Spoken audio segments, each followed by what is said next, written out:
Nós vamos começar experimentando fuxicos saborosos que vêm de lá do mundo das celebridades, das celebrities. E quem traz essas delícias é a sua amada, minha também, a jornalista Esther Rocha. Boa noite, meu amor. Agora entra, você vê que coisa bonita. Não precisa se levantar para me dar beijo, mas tá gostosa, assim, gostei, achei bacana. Então, adorei. Ai, Esther. Ai, ai. Esther, vamos começar o nosso papo, já que a gente ficou o tempo inteiro lá no camarim falando de tudo. Vamos começar falando de gente que a gente admira. Isso. Né? Nicete Bruno, que eu amo de paixão. A Nicete agora é uma das grandes estrelas do nosso teatro, da nossa TV. Está retomando a vida nos palcos. Ela teve um recesso, lógico, né?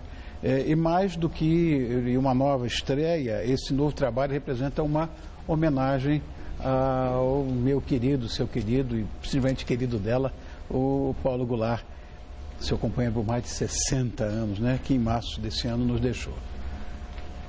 Fala. É uma história, é bem isso que você falou, fala de gente que a gente admira.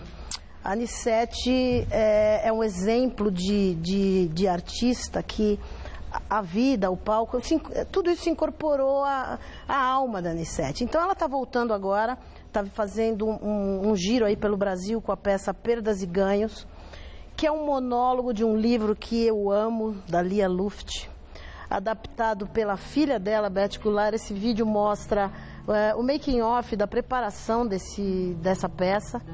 E é uma coisa tão corajosa, Rony, porque fala de perda e é um espetáculo onde ela revive no palco o momento de perceber que ela perdeu o grande amor da vida dela. Então isso é muito bonito e ao mesmo tempo uma senhora com essa beleza que ela tem, né? Essa aura que ela tem.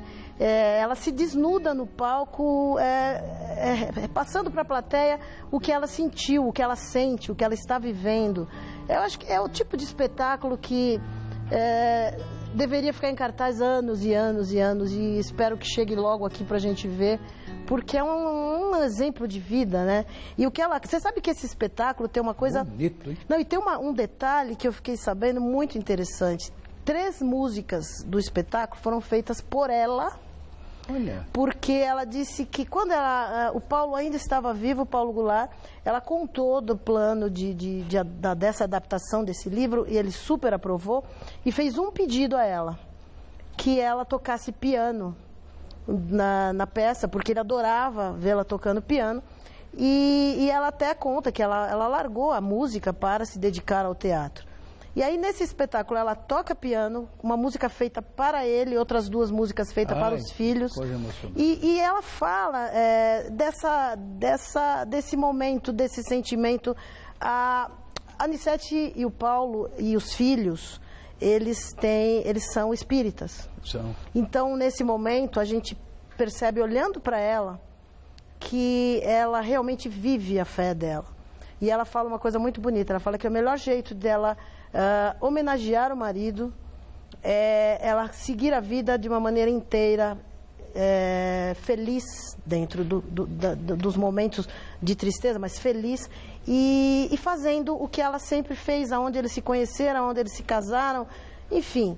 É tão legal ver isso, né? Esse texto da Lia Luft tem uma frase que eu li no livro, né?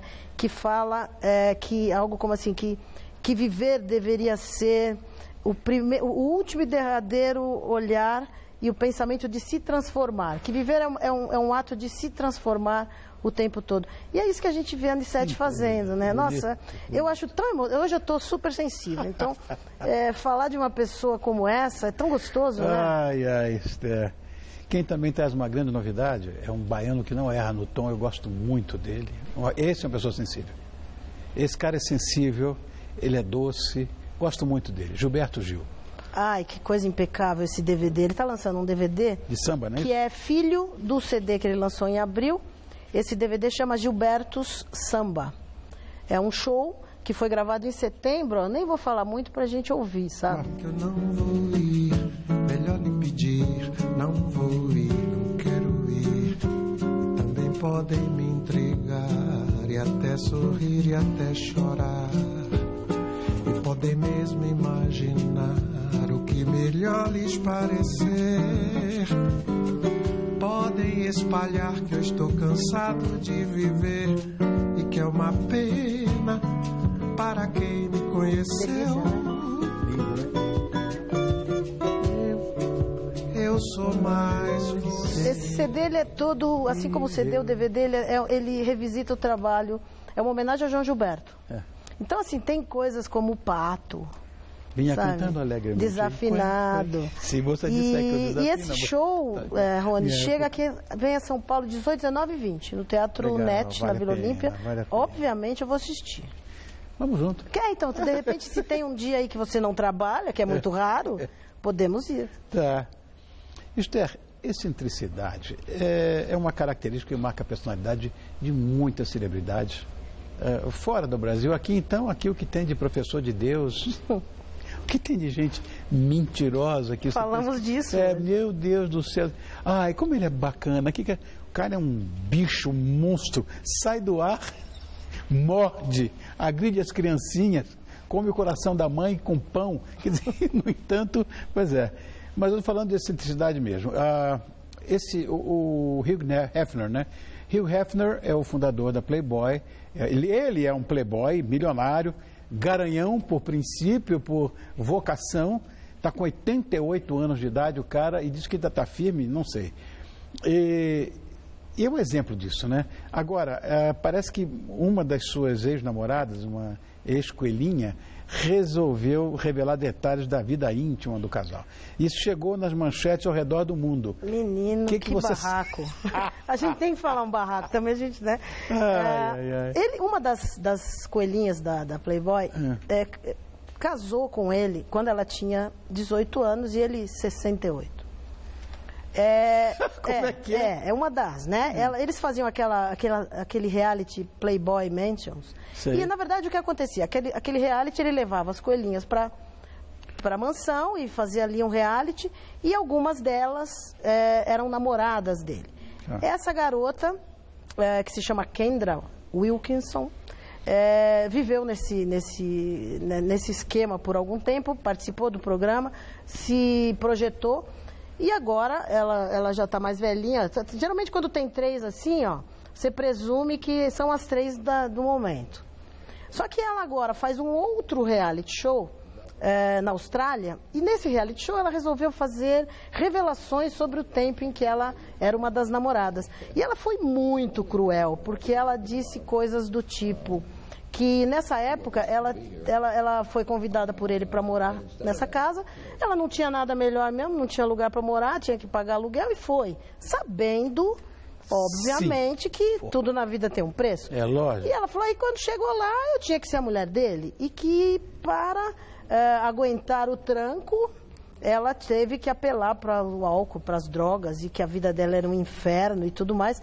Obviamente, ela fez essa revelação durante um reality show, né, coitada? Nem pensou que todo mundo estava ouvindo, né? Coisa. E isso virou um absurdo. Hoje, ele é casado com uma outra garota, bem mais nova também, que chama Crystal, e não se manifestou a respeito.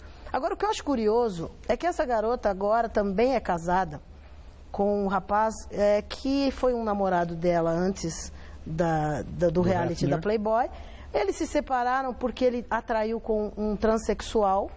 Aí ela se separou desse rapaz, foi morar com o magnata da Playboy e agora está casadérrima com ele e diz que é o melhor homem do mundo. Ou seja, novos capítulos virão, né? Vai falar, né? Bom, no último fim de semana, teve uma coisa que foi uma comoção internacional, né? A morte do ator Roberto Bolanhos comoveu os fãs do mundo todo.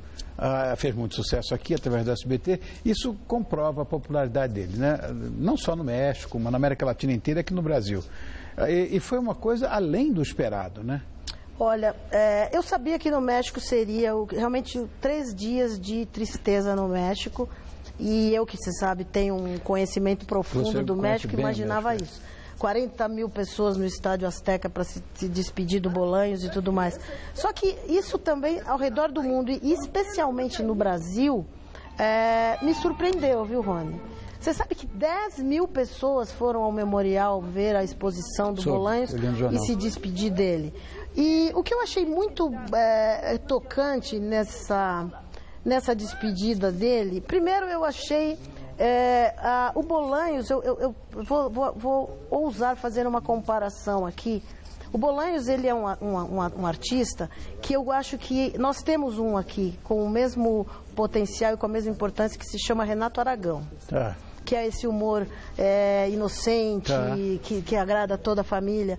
E ele, assim como o Renato Aragão, dirigia uma trupe, que é esse elenco aí que a gente está vendo do Chaves, que num determinado momento se separou por problema, obviamente, de dinheiro, direitos autorais. No final também ele acabou casando com a Florinda, que era a mulher do Carlos Villagrán, que era o Kiko. E num momento eles se distanciaram, se separaram, brigaram, falaram mal um do outro. Só que nessa despedida todos estavam lá. E todos se abraçaram, demonstrando que existia ali uma tristeza pela perda. E também uma coisa muito legal a gente lembrar do Bolanhos, para mim, acho que o mais importante de tudo, além dessa carreira, é que ele foi um homem que durante muitos anos ele vinha se dedicando a uma causa social importantíssima, principalmente no México, que a Fundação Chespirito, ela é focada em esclarecimento e soluções para a diabetes e obesidade infantil. Você sabe que o México, isso eu soube lá, não é uma coisa muito noticiada, é um dos países onde existe o maior índice de diabetes infantil. E sabe por que isso? Não, por quê? Porque principalmente naquela zona dos Maias, ali onde eu frequentei muito, há alguns anos, não vamos citar nome, mas os famosos refrigerantes começaram a entrar e colocar aquelas geladeiras em porta de lugares turísticos como uma floresta, um cenote que você vai lá para mergulhar. E as crianças começaram a consumir isso de uma maneira insuportável. O Maia, que já tem um problema de excesso de cálcio, você pode ver que todo Maia é pescoçudinho assim, porque a água de lá tem muito cálcio. E aí começou esse caso de obesidade e diabetes. E o Bolanhos tem uma fundação que ele criou um programa que trabalha nas escolas, as equipes vão nas escolas com atividades artísticas e lúdicas para esclarecer a criança desse problema e o que ela não deve fazer para contrair a diabetes e a obesidade. Lindo. E é um trabalho lindo. E, na verdade, tudo isso que a gente viu, ninguém falou isso. Essa frase, obrigado Chespirito, obrigado Chaves, graças Chespirito, foi a frase colocada no site da Fundação pelas crianças. Quando souberam que ele havia morrido. É tão bonito, né? Também acho. Nem tudo está perdido, né, Esther? Não, tá. O mundo tem solução. Também acho. Quem tem solução é essa placa que você segura aí. Eu não gosto dessa placa. E agora são duas, né? São duas, né? Assim, encerre logo. Tira ela daí, tudo bem, não tem problema. Ai, amor meu, até terça? Até terça, né? Fazer tá aqui, o quê? Né? Olha, Esther Rocha, nossa parceira de tantos e tantos anos, brilhante jornalista, ela dirige, como você sabe, o mais importante website quando o assunto é gente famosa, que é o fuxico.com.br. Ela está com a gente todas as terças, só que você pode estar com ela todos os dias. É só acessar lá, www.ofuxico.com.br. Você gosta de gente famosa? Você também é famoso? Tá, a casa é essa. Obrigado, amor. Gosto de famoso que nem você, tá? Até terça, amor. Obrigado.